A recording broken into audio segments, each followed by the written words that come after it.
یحبونہم کحب اللہ، یہ سارے کام تو اللہ کے لیے کرنے کے تھے. جیو اللہ کے لیے، مرو اللہ کے لیے، محبت اس سے کرو. ان صلاتی و نسکی و محیای و مماتی للہ رب العالمین.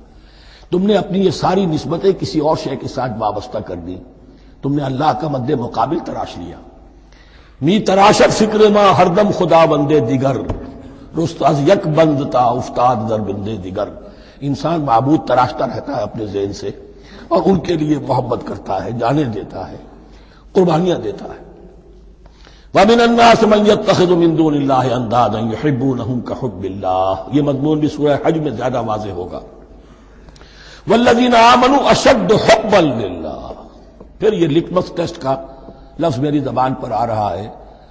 اور جو لوگ واقعتاً صاحب ایمان ہوتے ہیں ان کی شدید ترین محبت ہوتی ہے اللہ کے ساتھ.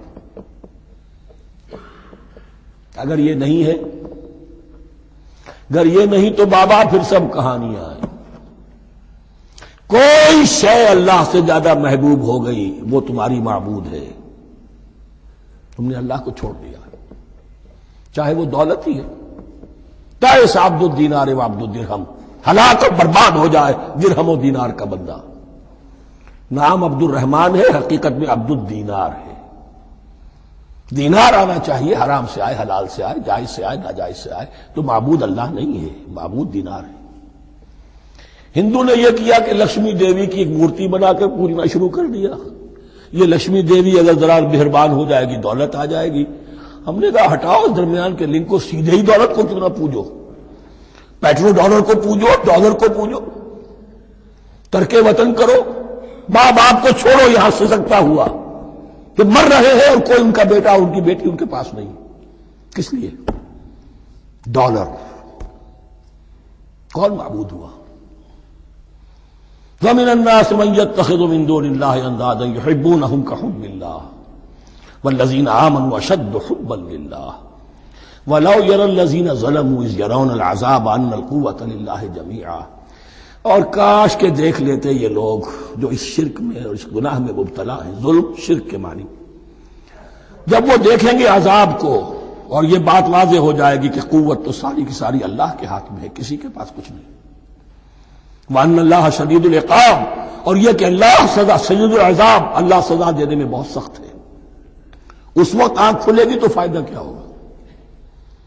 اب آنکھ کھلے تو فائدہ ہے. اِسْتَبَرَّأَ الَّذِينَ اتَّبَعُوا مِنَ الَّذِينَ اتَّبَعُوا.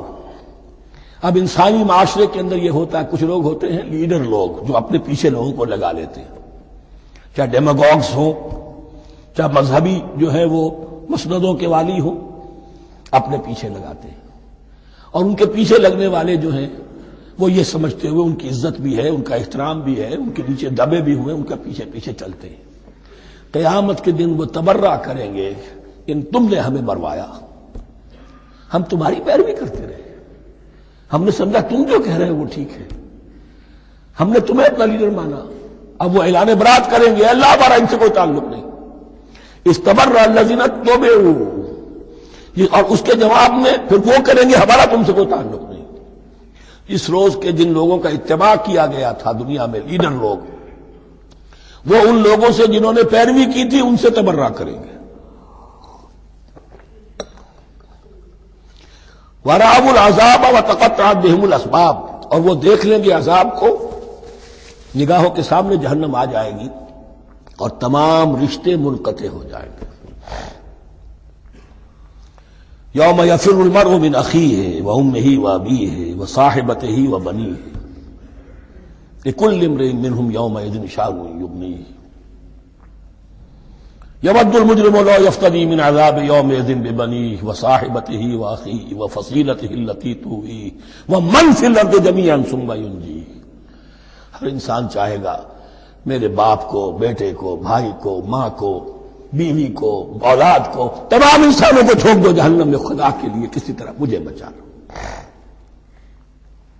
تقطعت بہم الاسباب، سارے رشتے منقطع ہو جائیں گے. جن رشتوں کی وجہ سے حرام کو حلال اور حلال کو حرام کر رہے ہو، جن کی دلجوئی کے لیے حرام کی کمائی کرتے ہو، جن کی دلجوئی کے لیے دین کے راستے سے آگے نہیں بڑھ رہے ہو، دین کے راستے میں بیوی ناراض نہ ہو جائے، گھر والے ناراض نہ ہو جائیں، وتقطعت بهم الاسباب، یہ سارے رشتے یہیں تک کے لیے ختم ہو جائیں۔ وقال الذین اتبعوا، اور جو ان کے پیروکار تھے وہ کہیں گے لو ان لنا کرۃ، اگر کہیں ہمیں دنیا میں لوٹنا نصیب ہو جائے، فنتبرأ منہم کما تبرؤوا منا، تو ہم بھی ان سے اسی طرح برات کریں گے جیسے آج یہ ہم سے برات کر رہے ہیں۔ کذالک یریہم اللہ اعمالہم حسرات علیہم، اس طرح اللہ ان کو دکھائے گا ان کے اعمال حسرتیں بن جائیں گی۔ کاش کہ ہم نے سمجھا ہوتا، کاش کہ ہم نے ان کی پیروی نہ کی ہوتی، کاش کہ ہم نے ان کو اپنا لیڈر اور اپنا ہادی اور رہنما نہ مانا ہوتا۔ وما ہم بخارجین من النار، لیکن وہ اب آگ سے نکلنے والے نہیں ہوں گے۔ یا ایھا الناس کلوا مما فی الارض حلالا طیبا ولا تتبعوا خطوات الشیطان انہ لکم عدو مبین۔ اے لوگو، زمین میں جو کچھ حلال اور طیب ہے، حلال ہے اور پاک ہے، صاف ستھری چیز اور حلال چیز، وہ کھاؤ، اور شیطان کے نقش قدم کی پیروی نہ کرو، انہ لکم عدو مبین، یقیناً وہ تمہارے لیے کھلا دشمن ہے۔ یہ بحث اصل میں کھلے گی سورہ انعام میں جا کر۔ وہاں عرب میں یہ رواج تھا، بتوں کے نام پر کوئی جانور چھوڑ دیتے تھے، جیسے ہندوؤں میں بھی تھی رواج، ہم نے تو بچپن میں دیکھا ہے، کوئی سانڈ چھوڑ دیا، کسی کے کان جو ہے وہ چیر دیے، یہ فلاں بت کے لیے ہے، فلاں دیوی کے لیے ہے۔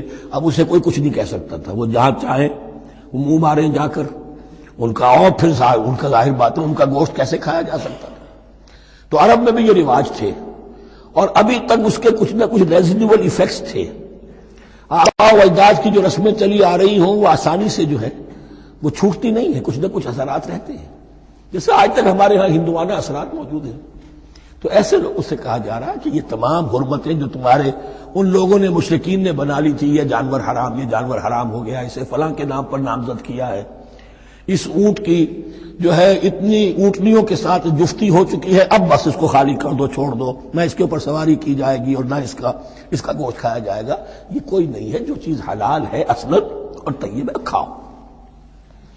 انما یامرکم بالسوء والفحشاء، یقیناً شیطان تمہیں حکم دیتا ہے بدی کا اور بے حیائی کا، وان تقولوا علی اللہ ما لا تعلمون، اور اس کا کہ تم کہو اللہ کی طرف نسبت کر کے جو تم جانتے نہیں ہو، کہ اللہ نے حرام کیا۔ بھائی تمہیں کہاں معلوم؟ کوئی دلیل لاؤ، کسی کتاب میں دکھاؤ کہ اللہ نے یہ چیز حرام کر دی۔ وَإِذَا قِيلَ لَهُمُ اتَّبِعُوا مَا أَنزَلَ اللَّهُ قَالُوا بَلْ نَتَّبِعُ مَا أَلْفَيْنَا عَلَيْهِ آبَاءَنَا، اور جب ان سے کہا جاتا ہے اتباع کرو اس کی جو اللہ نے نازل کیا ہے، قالوا، وہ کہتے ہیں بل نتبع ما ألفينا عليه آباءنا، ہم تو پیروی کریں گے اس کی جس پر ہم نے پایا اپنے آباء و اجداد کو۔